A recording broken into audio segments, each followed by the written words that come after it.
Crispy chilli potato কিন্তু একদম deep fry করব না, মাত্র 10 থেকে 15 মিনিটের মতন কিভাবে এই ক্রিসপি চিলি পটেটো বানাবেন সেটাই দেখাবো। আর তার সাথে অবশ্যই ছোট টিপসও থাকবে যে আপনাদের চিলি পটেটোটা একদম ক্রিসপি হবে।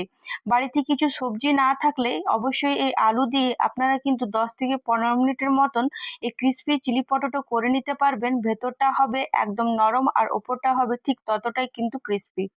আর আলুটা কিভাবে ক্রিস্পি করবেন সে ছোট্ট একটা টিপস বলবো, কিন্তু শেষটা মিস করবেন না। তো প্রথমে এখানে আমি 3টে বড় সাইজের আলু নিয়ে নিয়েছি, এরপর চোখা ছাড়িয়ে ভালো করে আলুটাকে ধুয়ে নিয়েছি। আর আলুগুলোকে এবারে কেটে নেব, ঠিক যেভাবে আমরা ফ্রেঞ্চ ফ্রাই কাটি ঠিক সেভাবে কিন্তু আলুগুলোকে কাটতে হবে।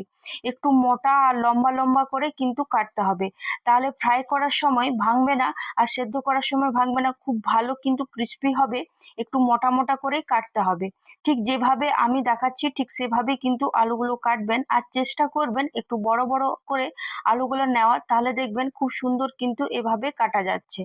এইভাবে সব আলুগুলোকে আমি কেটে নিলাম।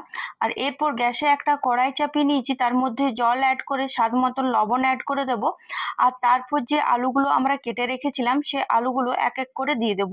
জলটা অবশ্যই একটু গরম হয়ে যাওয়ার পর কিন্তু আলুগুলো একটু অ্যাড করবেন আর একটু সামান্য কিন্তু লবণ দেবেন। এরপর ভালো করে সবকিছু মিশিয়ে নেব। আর এই আলুটাকে কিন্তু পুরোপুরি সেদ্ধ করব না, প্রায় 4 থেকে 5 মিনিটের মতন হালকা সেদ্ধ করে নেব, যতক্ষণ পর্যন্ত না আলুটাকে একটু ভালো করে ফুটে যাচ্ছে ততক্ষণ পর্যন্ত কিন্তু আমাদেরকে আলুটাকে সেদ্ধ করতে হবে। পুরোপুরি সেদ্ধ করে দিলে কিন্তু ভাজবার সময় ভেঙে যাবে আর একদমই কিন্তু সেটা কিন্তু ভালো লাগবে না খেতে। এখানে আমি দেখিয়ে দিচ্ছি আলুটা কিন্তু আমার সেদ্ধ হয়ে গেছে। এরপর আমি আপনাদেরকে হাতে ভেঙে দেখাবো যে আলুটা ঠিক কতটা সেদ্ধ হওয়ার প্রয়োজন। দেখুন এখানে হাতে আমি করে দেখাচ্ছি, ঠিক এতটা কিন্তু আলুটাকে আমাদের সেদ্ধ করতে হবে। আর আমাদেরকে আলুটাকে একদম নরম করতে হবে না, জাস্ট একটু হাতে করে ভাঙলে যাতে সেভাবে ভাঙা যায় সেভাবে কিন্তু আমাদেরকে আলুটাকে সেদ্ধ করতে হবে। এরপর একটা পাত্রে জল ঝরিয়ে নেব, যাতে আলুটার মধ্যে জল না থাকে, সেভাবে একটা ছাঁকনির সাহায্যে আমি আলুটাকে পুরো জলটা কিন্তু বার করে নিলাম। এরপর অন্য একটা পাত্রে, একটা বেশ বড় পাত্রে আলুটা যেটা স্টিম করে রেখেছিলাম সেটা এখানে অ্যাড করে দেবো। আর 2 চামচের মতন কর্নফ্লাওয়ার, 2 চামচের মতন রাইস পাউডার, 1 চামচের মতন কাশ্মীরি রেড চিলি পাউডার, স্বাদ মতন লবণ অ্যাড করব। আর তার সাথে 1 চামচের মতন শেজওয়ান সস অ্যাড করে দিয়েছি। এরপর সবকিছু ভালো করে হালকা হাতে করে মেশাতে হবে। যেহেতু আলুটা আমাদের সেদ্ধ আছে তাই কিন্তু ভেঙে যাওয়ার চান্সটা থাকবে। তো একদম হালকা হাতে করে ভালো করে আমাদেরকে মিশিয়ে নিতে হবে যাতে আলুটা ভেঙে না যায়। আর খুব কিন্তু সেদ্ধ করবেন না, বারবার বলছি, যাতে হাতে করে ভাঙলে যাতে ভাঙা যায় সেভাবেই কিন্তু আমাদেরকে সেদ্ধ করতে হবে।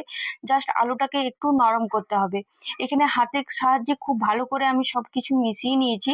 আর আপনাদের কাছে যদি শেজওয়ান সস যদি না থাকে তো সেক্ষেত্রে স্কিপ করে দিতে পারেন, এটাও কিন্তু পুরোপুরি অপশনাল। এখানে আমার সবকিছু ভালো করে মেশানো হয়ে গেছে। আর দেখুন খুব ভালোভাবে কিন্তু কোটিং হয়ে গেছে। যদি আপনাদের না হয় তো সেক্ষেত্রে হালকা হাতের ছিটায় একটু জল দিয়ে ভালো করে কিন্তু আলুটাকে কোটিং করতে হবে, তবে কিন্তু খুব ক্রিস্পি হবে আর খেতে কিন্তু দুর্দান্ত লাগবে। এবারে একটা গ্যাসে ফ্রাই প্যান চাপিয়ে নিয়েছি আর তার মধ্যে 2 চামচ তেল অ্যাড করেছি। তেলটা খুব ভালো করে গরম হয়ে যাওয়ার পর এক এক করে প্যানে আমরা যে আলুটাকে কোট করে রেখেছিলাম সেটা কিন্তু অ্যাড করে দেব। আর হালকাভাবে হাই ফ্লেমে ধীরে ধীরে কিন্তু আমাদেরকে ভাজতে হবে। আলুটা যতক্ষণ পর্যন্ত সুন্দর একটা গোল্ডেন ক্রিস্পি ভাব যতক্ষণ না আসে ততক্ষণ কিন্তু আলুটাকে আমাদেরকে ভেজে নিতে হবে। আর একসাথে অনেকগুলো দেবেন না, নাহলে কিন্তু ক্রিস্পিটা হবে না আর কিন্তু খেতে কিন্তু একদমই ভালো লাগবে না। আলুটা এদিকে লো টু হাই মিডিয়ামে ভালো করে ভাজা হোক যাতে একদম ক্রিস্পি হয়ে যায়। আর এদিকে আমি একটা গ্রিন ক্যাপসিকাম নিয়েছি, সেটাকে একদম লম্বা লম্বা করে কেটে নেব। আর তার সাথে এখানে পেঁয়াজ নিয়েছি, পেঁয়াজটাকেও কেটে নিয়েছি। আর স্বাদ মতন কাঁচা লঙ্কা, এখানে প্রায় আমি 2টো কাঁচা লঙ্কা ইউজ করেছি, তার সাথে ধনেপাতা। আপনারা চাইলে এখানে রেড ক্যাপসিকাম তাছাড়া ইয়েলো ক্যাপসিকামও কিন্তু ইউজ করতে পারেন। আর ঝালটা অবশ্যই নিজেদের মতন করে অ্যাড করবেন। তাছাড়া এখানে 4-5টার মতন রসুনের কোয়া নিয়েছি, সেটাকে একদম মিহি ছোট ছোট করে কেটে নেবো আর তার সাথে আদা কেটে নেবো। আর এদিকে দেখি আলুটা আমাদের খুব সুন্দর কিন্তু একদম ক্রিস্পি লাল একদম সোনালি গোল্ডেন হয়ে গেছে আর খুব সুন্দর কিন্তু ভাজা হয়ে গেছে। আরেকবার আমি হাই ফ্লেমে ভালো করে ভেজে নিলাম। প্রথমে কিন্তু লো টু হাই মিডিয়াম করে ভাজবো আর তারপর যখন ভাজা হয়ে যাবে তারপর কিন্তু একদম হাই ফ্লেমে ভালো করে ভেজে একটা পাত্রে কিন্তু আমি ধীরে ধীরে নামিয়ে নিলাম। সেম প্রসেসে আমি সেকেন্ডের যে আলুটা ছিল সেটা কিন্তু সেম প্রসেসেই আমি ভেজে নিলাম। দেখুন এখানে কিন্তু একদম কম তেল দিয়ে আমি ভাজছি, ডিপ ফ্রাই করার কোনো প্রয়োজনই হবে না। আপনারা চাইলে কিন্তু এয়ার ফ্রাইও কিন্তু করতে পারেন, খুব সহজেই কিন্তু এটা হয়ে যাবে। তাছাড়া আপনারা চাইলে কিন্তু ডিপ ফ্রাইও করতে পারেন। একদম কম তেলে একবার অবশ্যই এটা কিন্তু করে দেখতে পারেন। এরপর আমার সেকেন্ড ব্যাচটা খুব সুন্দর ভাজা হয়ে গেছে। ওই ফ্রাই প্যানে আমি ১-২ চামচের মতন সাদা তেল অ্যাড করে দিলাম, আর তার সাথে যে আদা, রসুন আর কাঁচা লঙ্কাটা ছিল সেটা এখানে অ্যাড করে ভালো করে ভেজে নেব। আর তারপর পেঁয়াজ, ক্যাপসিকামটা অ্যাড করে আবার সবকিছু ভালো করে মিশিয়ে নেব। এখানে কিন্তু আপনারা চাইলে স্বাদ মতন একটু লবণ অ্যাড করতে পারেন, কিন্তু আমি এখানে আর লবণ অ্যাড করলাম না, যেহেতু আমরা সস ইউজ করব তাই সসের মধ্যে অনেকটাই লবণ থাকে, তাই আর ইউজ করলাম না। এখানে দেখুন আপনাদেরকে দেখিয়ে দিচ্ছি যে কতটা ক্রিস্পি হয়েছে আর কত না ভালো শব্দ এসছে। আশা করি আপনারা দেখে বুঝতে পারলেন। এরপর আমি একটা পাত্রে ২ চামচের মতন কর্নফ্লাওয়ার নিয়েছি আর একটু সামান্য জল দিয়ে ভালো করে মিশ্রণটাকে কিন্তু তৈরি করে নেব। অবশ্যই কিন্তু কর্নফ্লাওয়ার দেওয়ার চেষ্টা করবেন, খুব ভালো করে একদম পাতলা করে মিশ্রণটা কিন্তু তৈরি করে নিলাম। এরপর এক এক করে আমরা এখানে রেড চিলি সস অ্যাড করলাম প্রায় ২ চামচের মতন, আর টমেটো কেচাপ ইউজ করলাম প্রায় ২ চামচের মতন। এখানে শেজওয়ান সস ১ চামচের মতন। আপনারা চাইলে একটু সামান্য ভিনিগারও কিন্তু ইউজ করতে পারেন। আমার কাছে আজকে ভিনিগার ছিল না তাই কিন্তু দিইনি। আর এরপর কর্নফ্লাওয়ারের যে জলটা ছিল সেটা অ্যাড করে দিলাম। আর তার সাথে আমি ১ চামচের মতন গোলমরিচের পাউডার অ্যাড করে সবকিছু হাই ফ্লেমে ভালো করে মিশিয়ে নেব।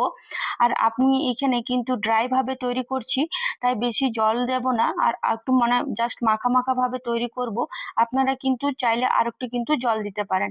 এরপর যে ক্রিস্পি পটেটোটা ছিল সেটা এখানে অ্যাড করে দেবো, আর তার সাথে ওপর থেকে ধনেপাতা কুচি অ্যাড করে দেবো। আপনাদের কাছে যদি পেঁয়াজ শাক থাকে তো সেটাও কিন্তু অ্যাড করতে পারেন।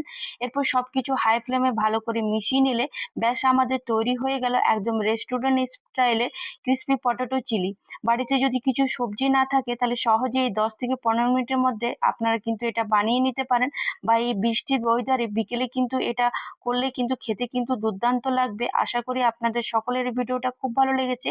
এভাবে পাশে থাকুন। অসংখ্য ধন্যবাদ। Bye bye.